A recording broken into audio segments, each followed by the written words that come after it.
Bonjour et bienvenue dans Produire ensemble autrement. Aujourd'hui, nous sommes à la SCEA des 5 Chênes, chez Olivier Motz, à Ormois-Villers. Cette exploitation fait partie du GI2E ISO, animé par Périgé. Bonjour Olivier. Bonjour Clémence, comment vas-tu? Ça va et toi? Ouais, très bien. Je suis très heureux de te recevoir à la SCEA des 5 Chênes, à Ormois-Villers. Merci de me recevoir, je suis contente d'être là aussi. Et puis, je suis content parce qu'on a fait la récolte de chanvre. Ouais, ça s'est bien Et passé? ça s'est très bien passé. Ah super, Voilà. tu vas me raconter tout ça alors? Tout à fait. Donc je fais de la betterave, je fais des oléagineux, des protéagineux et des céréales. D'accord, donc Essentiellement. grande culture. C'est le schéma type de la grande culture. Ça marche. Sur combien d'hectares à peu près?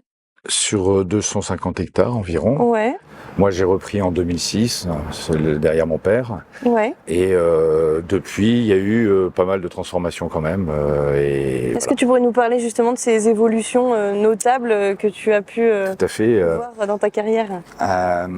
D'abord, je dirais c'est bon la nécessité de diversifier les cultures de printemps et d'hiver, l'alternance et d'avoir plus de cultures de printemps parce que mon père avait un assolement qui était très culture d'hiver. Ouais. De la nécessité de préserver les ressources en eau parce que je suis sur un bac important qui est classé en convention Grenelle. Donc un bac, est-ce que tu peux Alors un bac, expliquer pardon, c'est un bassin d'alimentation de captage. Merci. Hein, voilà, évidemment. Et c'est important parce que c'est un bac qui alimente la ville de Crépy-en-Valois. Ah oui. Et donc voilà, 90% de mes terres sont sur ce bac. Et nous avons fait un GIE en 2018 qui a duré jusqu'en 2022. Donc un GI2E, pour être bien clair, c'est un groupe d'intérêt économique et environnemental. Tout à fait. Voilà, donc vous êtes lancé dans ce projet-là, donc le GI2E ISO, et il me semble que ça s'écrit ISO EAU quoi. Tout à fait, oui. On a fait une petite nuance par rapport à la norme ISO. Là, on a fait IS apostrophe O comme l'eau, H2O, parce que notre but est de préserver justement la ressource en eau. Et puis, au final, on a aussi eu ce projet sur le chanvre. Ça au sein de votre groupe Au sein ISO, du groupe, hein, ouais, d'accord, ISO. ouais, ouais. Et ça a bien émergé avec le GIE, puisqu'on avait un suivi aussi très important par le cabinet Périgé et par l'agence de l'eau. Donc vous, là, l'un des changements notables de ces dernières années, c'est le chanvre. C'est le chanvre. Alors, c'est l'introduction de nouvelles, surtout de nouvelles cultures. Donc, j'ai allongé énormément mes rotations. Je suis passé du temps de mon père, il y avait 5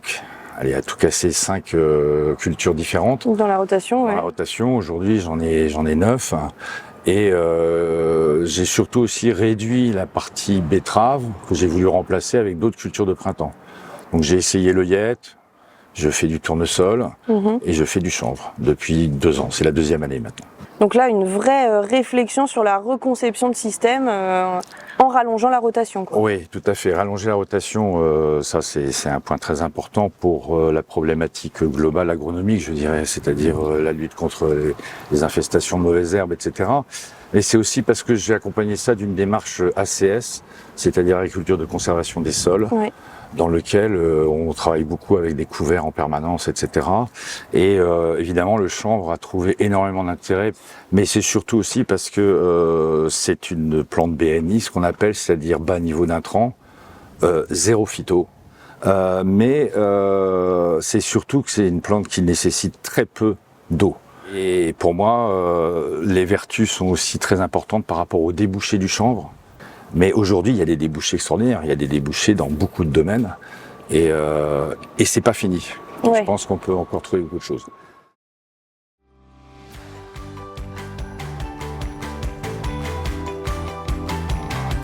Bonjour Élie. Salut, ça va? Ben, ça va et toi? Ça va, impeccable. Merci de nous rejoindre donc sur la parcelle de chanvre d'Olivier. Donc raconte-nous un peu ton rôle au sein de ce GI2E. Alors mon rôle au sein du groupe, en fin de compte, il a été surtout de l'ordre de l'organisation de la dynamique du groupe. Parce qu'en fait, tu vois, les agriculteurs qui font partie du GI2E sont des agriculteurs qui ont une âme de précurseur. Tu vois, ils ont envie d'essayer, ils ont des idées.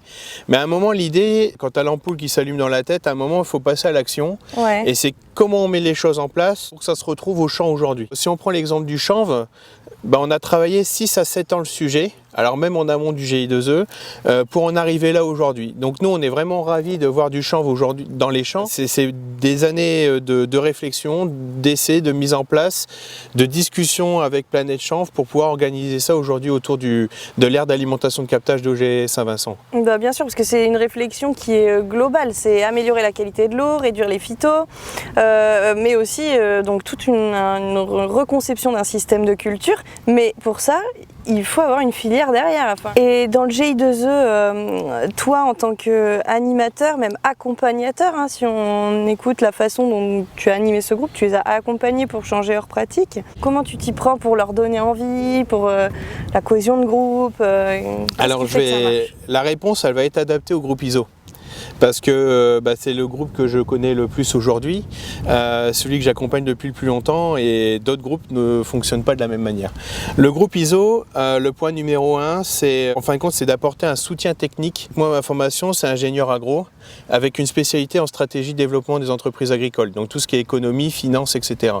Et l'avantage d'amener la technique, l'agronomie et l'économique à côté a permis de construire l'ensemble du business model sur les différents sujets qui étaient travaillés autour du groupe. Donc c'est une réelle casquette pour les aider à franchir le pas, quoi. Tout à fait. Et après, un sujet moi qui me tient vraiment à cœur, c'est la résilience des entreprises agricoles. C'est-à-dire demain, moi Olivier par exemple, je voulais encore que dans 20 ans, son entreprise puisse tourner et que ses champs puissent être encore exploités. Il ne faut pas oublier que l'aire d'alimentation de captage, elle alimente des dizaines de milliers de personnes autour de nous et que l'agriculture est responsable aussi de la qualité de l'eau. Et pour ça, la reconception et le fait d'implanter une culture BNI, donc à bas niveau d'intrants, répond complètement même à cette problématique-là.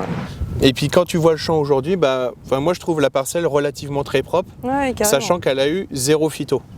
Oui, zéro, vrai, zéro pulvé. On est quand même sur une culture qui cette année a profité de l'eau de cet été du mois de juillet et qui a montré ses preuves, c'est-à-dire que par rapport à l'année dernière, on a quand même une densité qui est beaucoup plus forte. Et la plante s'est d'elle-même adaptée à la climato et aujourd'hui propose un rendement de graines qui est autour d'1,5 tonne chez Olivier, qui est plutôt très bon, et un rendement paille qu'on saura une fois que ce sera récolté et traité, quoi. Puis il me semble que tu voulais vérifier un petit peu la structure du sol avec un test bêche. Tout à fait, tu veux que je te montre ça? Allez, on va voir ça. Allez, on va aller voir. Du coup, Élie, là, tu as fait ton test bêche pour regarder un peu la structure du sol. Qu'est-ce que le chanvre apporte là dans la rotation chez Olivier? Alors que tu vois, comme l'a dit Olivier tout à l'heure, alors Olivier, il est vraiment parti dans ce qu'on appelle l'agriculture ACS, l'agriculture de conservation des sols. Elle prend ses bases sur un élément fort, c'est l'autofertilité des sols. C'est-à-dire qu'on va chercher de plus en plus à faire travailler la biologie naturelle des sols, les champignons, les bactéries, et aussi les espèces vivantes implantées sur le sol pour pouvoir chercher de la fertilité et éviter d'avoir recours à des intrants chimiques derrière sur l'ensemble de la rotation.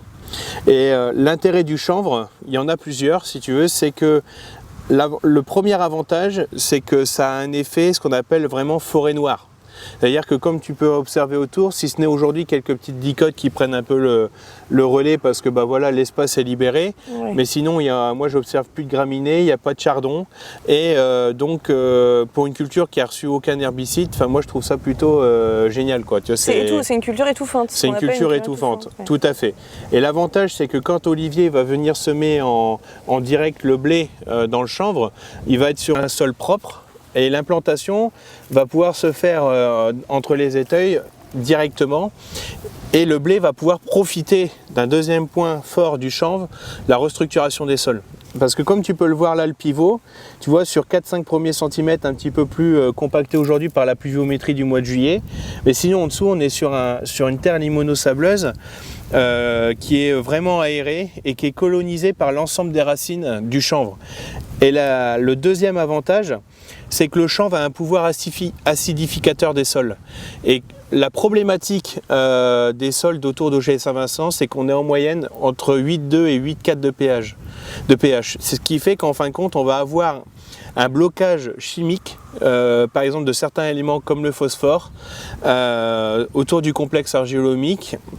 Et donc ça permet de libérer tranquillement du phosphore qui va profiter au chanvre et à la culture qui suit derrière. Donc le chanvre, une super culture et en cohérence totale pour l'agriculture de conservation des sols. Tout à fait. Merci à Olivier Motte de nous avoir reçus sur son exploitation pour ce nouvel épisode. Merci à Élie Fernandez chez Périgé d'avoir participé et également à Planète Chanvre. Et merci à vous surtout d'avoir suivi cet épisode. Surtout si ça vous a plu, n'hésitez pas à liker et à le repartager. Et à bientôt dans un nouvel épisode.